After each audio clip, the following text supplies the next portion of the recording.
Okay, end of day two. It was a very long and crazy day, and honestly, I don't know if I'm just losing my mind reading reading highway signs and road signs all day long. I think it can make you crazy, actually. So um, I drove for just over 12 hours, 780 miles. Um, and that's because I got an early start at 7 a.m.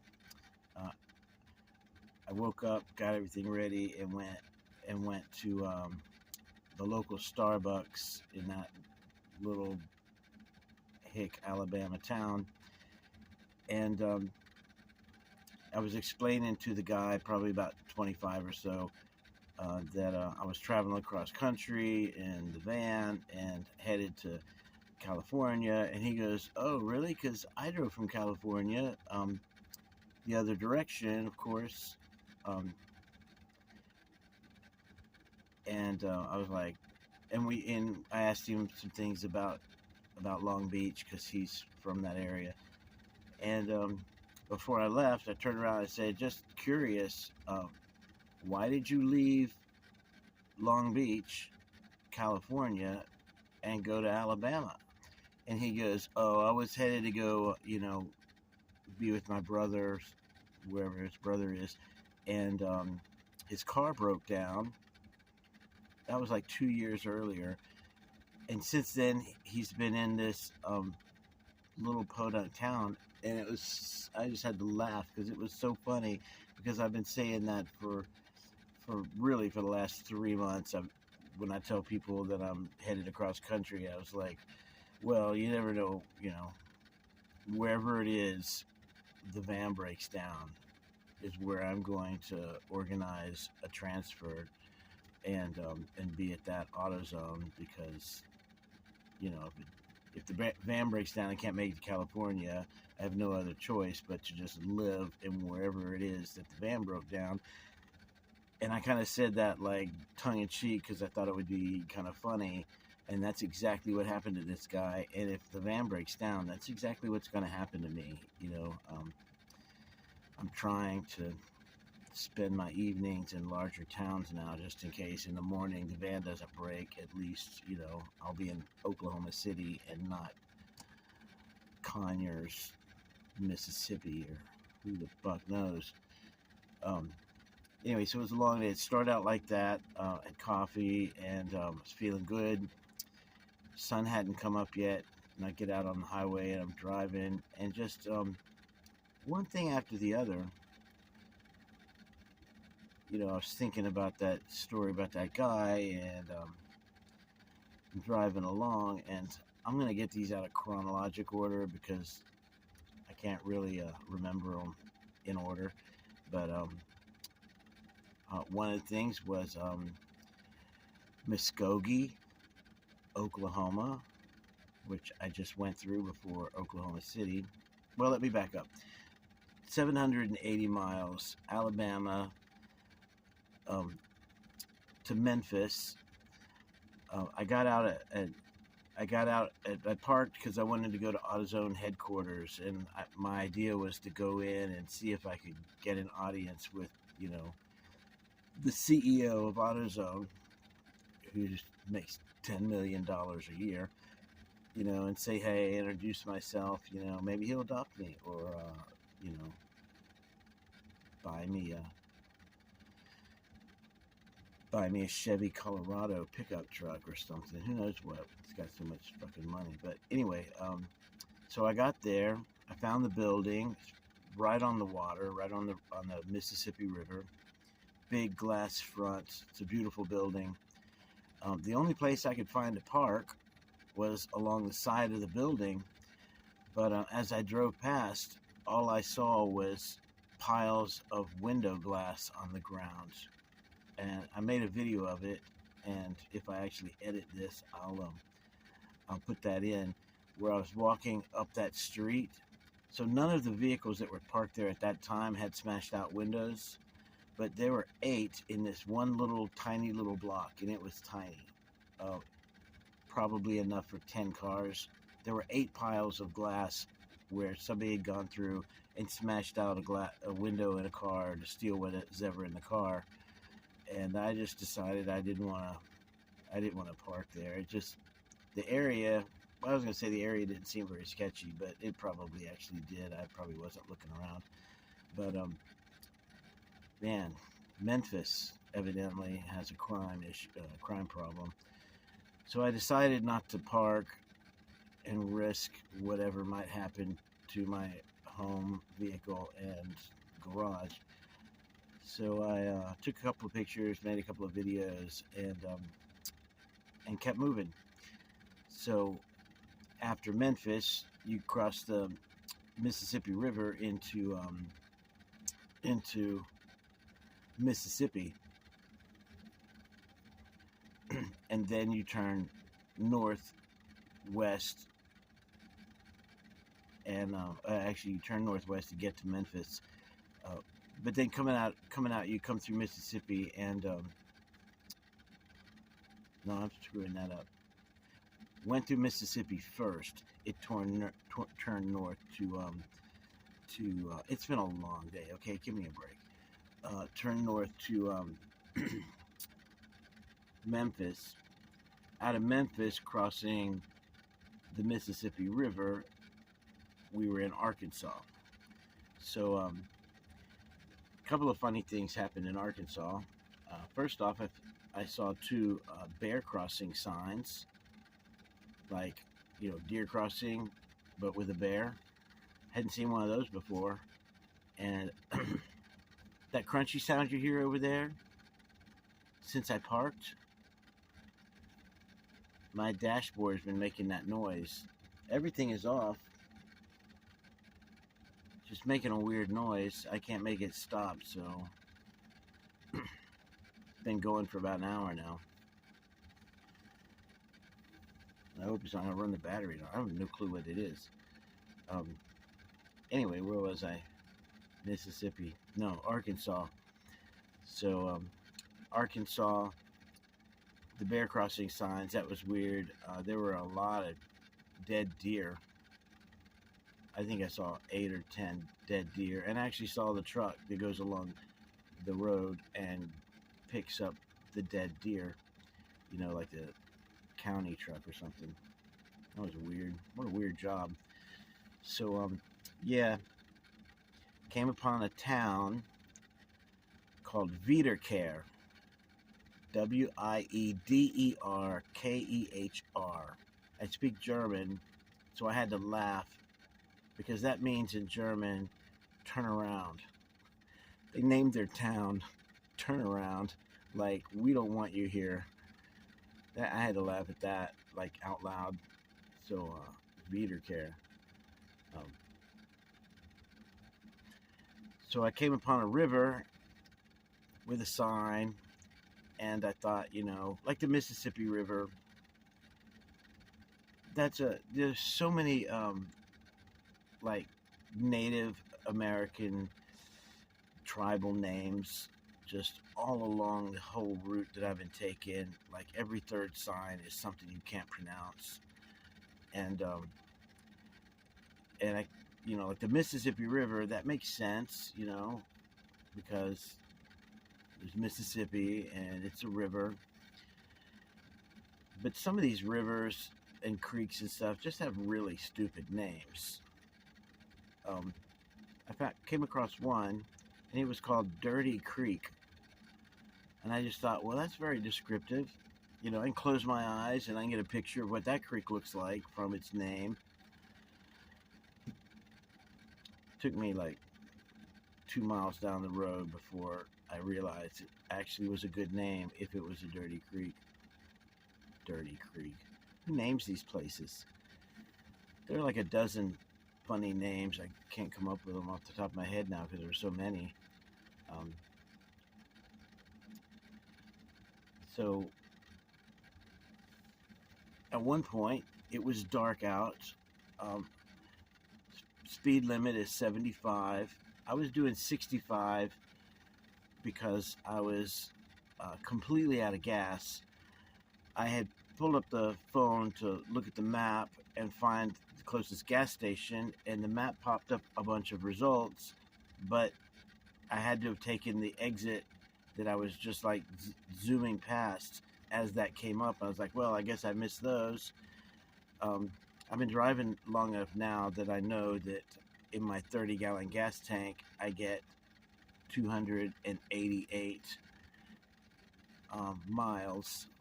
And yes, I know it's not a lot. My miles per gallon has been about 8.5 to 9, because of all the hills and up and down and up and down. The cruise control, if I set it, let's say I set it for 70 and I relax, it just slowly starts going down. So the only way to make it go up is to punch the gas so that it drops back into whatever the lower gear is, and it revs up and it catches up to where it needs to be, and then it relaxes again, but it slowly goes down. And it does that even without cruise control. If I just hold the gas pedal at a certain level, I'll start to slow down. So I have to give it more gas, and eventually I make it downshift and catch up. And I've been doing that the whole way, and I'm sure it's why I burned so much gas. But so I blew past that, and I thought, well, I'll just find the next one. So I searched further down the road, and there were no gas stations. So I searched further down the road, and there were no gas stations. So finally I zoom out and I search. The next gas station was like 10 miles away. I was at 280. I was at 279. I had 10 miles. And the next gas station was 6 miles off of the highway and about 5 miles down the road. And I was stressing about that. I was like, oh shit, I'm going to run out of gas on the highway in the middle of the night.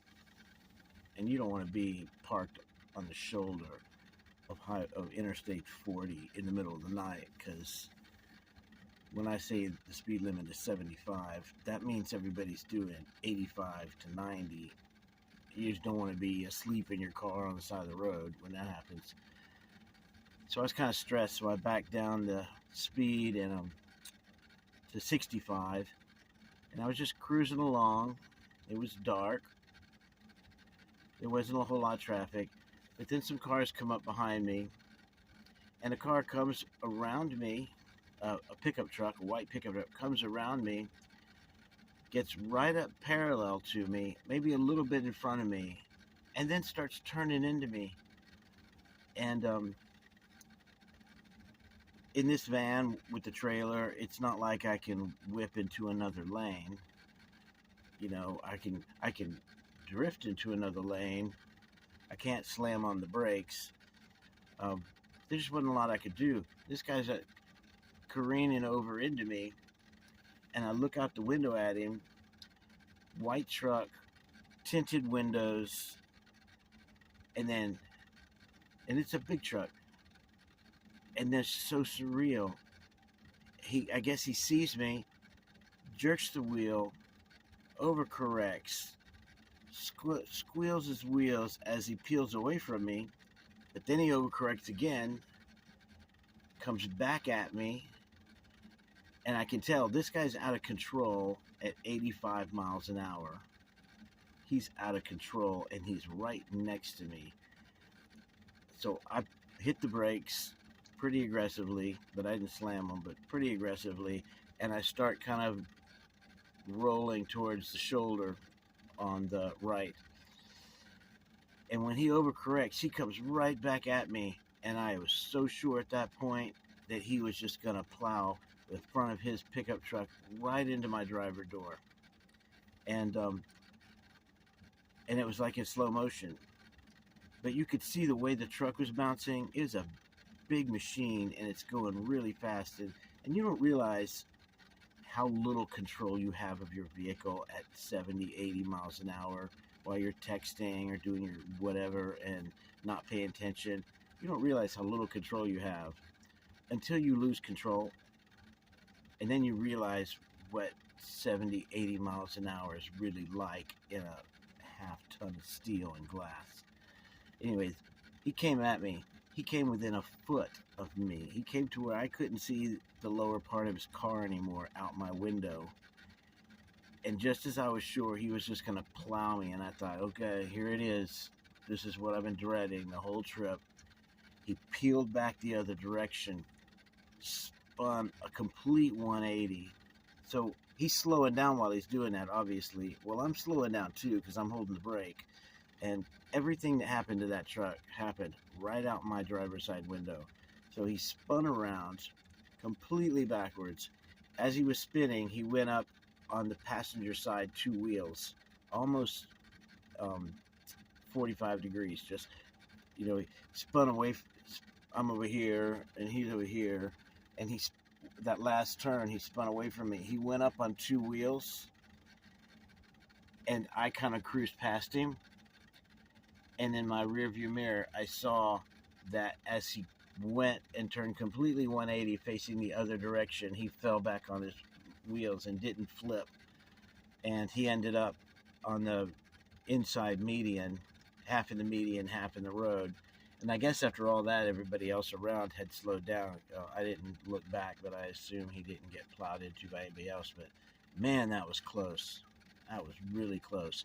And I've been thinking this whole trip as I'm driving a couple of things. One, is about every mile there is black tire marks just screeching, spinning, flying off the road into the trees or the grass or the ditch. Just the whole way, the pavement is just marred with really bad black tire marks that. And every time I look at it, it's like, whoa, they had a bad day. Or, oh, man, that didn't look good. Or, oh, they went off into the trees just the whole way. And then to see this, the white smoke from his tires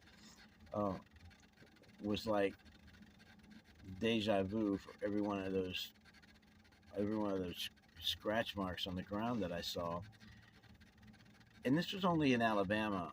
I swear, about every 10 miles or so, there was a big black burned spot on the median, like a car had caught fire and just burned completely. And I was wondering if that's really what that was until later on down the road. And I think this was probably already in Arkansas. It was before it got dark. I see a crane, like a cat crane, mobile crane, that had scraped a burnt vehicle off of the shoulder into the grass, completely metal. It was, and it wasn't even rusted, so it had to be new. I mean, obviously it's new because the crane was still there, but it was burned, all the paint off, so you could see the metal. Everything that could burn was gone, and this was just a crunched up car that had been scraped off of the road, and they had a crane there, and I guess they were gonna haul it away. That was crazy. But then I was listening to some music, smoking a cigarette, looking down the road, and I'd been chilling like that for a good 30, 40 minutes. And then it dawned on me, I should probably look back and check on the trailer. So I checked and this is crazy, I checked the side view mirror on both sides, and the trailer was still there, even though I hadn't been paying attention to it. Evidently, you just hook it up and the trailer just follows you wherever you go. That's a pretty beneficial, given everything today. I don't want to have to think about, like I did the first day. I was just so sure I was going to hit a bump and the trailer was going to come off the trailer hitch, and I was going to see it just spiraling off, across the median into oncoming traffic. I don't know what I would do. I'd probably just keep driving. I don't know. But the trailer's done really well. The van's done really well. It's got bad gas mileage, but man, for a 25-year-old van, I'm just cruising down the road between usually about 70 miles an hour. I haven't gone over 75, and I haven't gone 75 very much. I just don't feel in control at 75. Something go wrong, but between 65 and 70.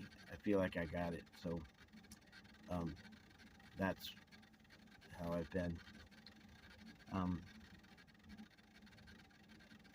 Oklahoma City, yeah, so 780 miles today, 12 plus hours of driving with breaks and stuff. Um, I got here at 9:30 p.m. at leaving at 7 in the morning. So, and I took a couple of short breaks, like half an hour here and there. Um, but that was a long trip. Oklahoma City seems to be pretty nice. It seems pretty clean. I mean, I didn't get off the highway, and the highway looks nice, and everything looked kind of modern. Memphis did look modern. Um, None of the other cities look modern. Oh, I went to Muskogee, Oklahoma, and it reminded me of a song when I was younger, when I was like my early teens. Coming from Texas, I had to listen to country music. That's probably why I don't like it now, but I think it was maybe Merle Haggard or one of those OG country singers did a song called Okie from Muskogee. And I assumed Okie just meant like an okay guy from wherever the fuck Muskogee is. Well, evidently there is a Muskogee, and it's in Oklahoma, and now I get it. An Okie, I guess, is what you call yourself. If you're from Oklahoma, you call yourself an Okie, and that's maybe why the song is called Okie from Muskogee. But there really is a Muskogee, and I found it. I also found Ozark, Arkansas. Ozark, Arkansas is where this accident almost happened. Um, like I said, I was almost running out of gas. I finally did get to the gas station. It was a Sonico. It was the only one open. Its card reader didn't work, and the lady inside, you had to go inside and give her the card. The lady inside was about to close. I was so lucky to get there, because otherwise I would have had to just park there and wait for them to open in the morning, because I was out of gas. I put I put 32 gallons of gas into my 30-gallon gas tank. So it was below empty.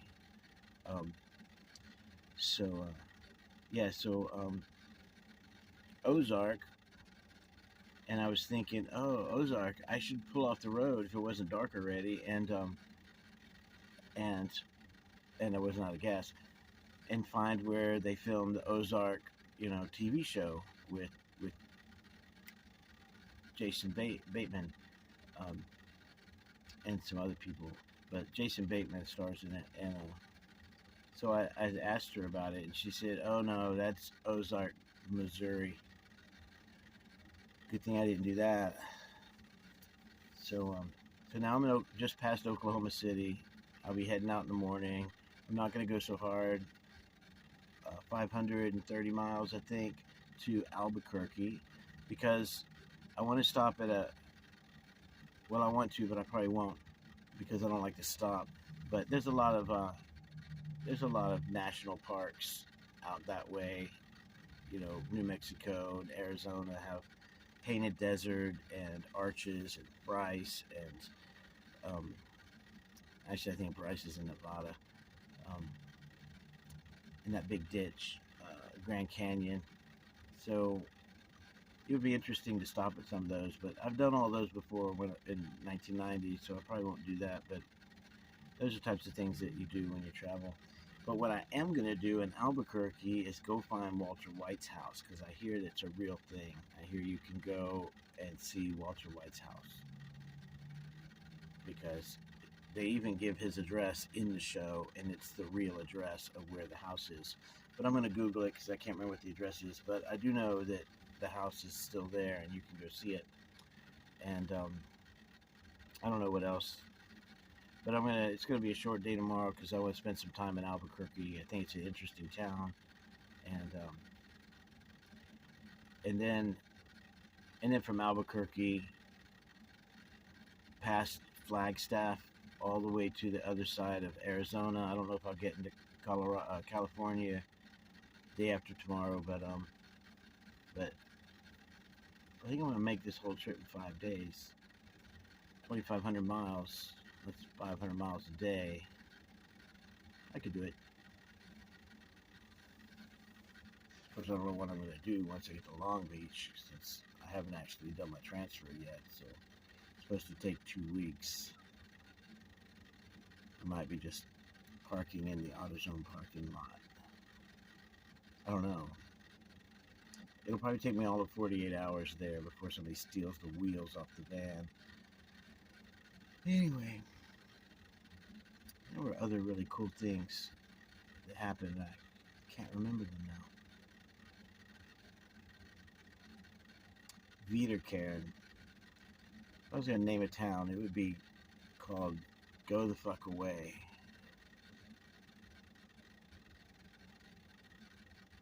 Oh, Lake Lotawatta. Lotawata.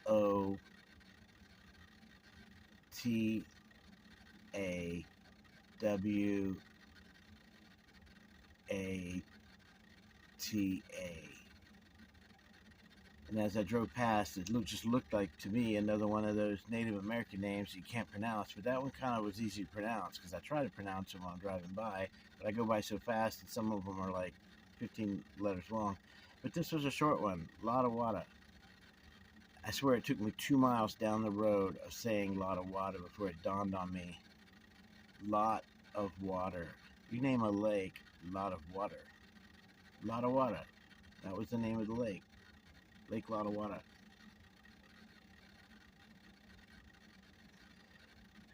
I don't know. I'm tired. Hope this doesn't keep me up all night. I'm not sure if you can hear it. Alright, that's it for my video. I'm not going to post them, I think, so I don't know why I'm making them. But I hope you enjoyed it. I'm going to enjoy my bed, because it is very comfy there under my TV screen. Turn the light that way. See there, bed, TV, refrigerator, very nice refrigerator, very expensive refrigerator, 58 quarts. I have motion sensors that I've set out at the back of the trailer and the front of the car. And if anybody moves out there, it's going to let me know that there's somebody outside. I also have motion censored lasers that pop out of the roof and will incinerate anybody who touches the vehicle. So I have that going for me. All right. Peace out.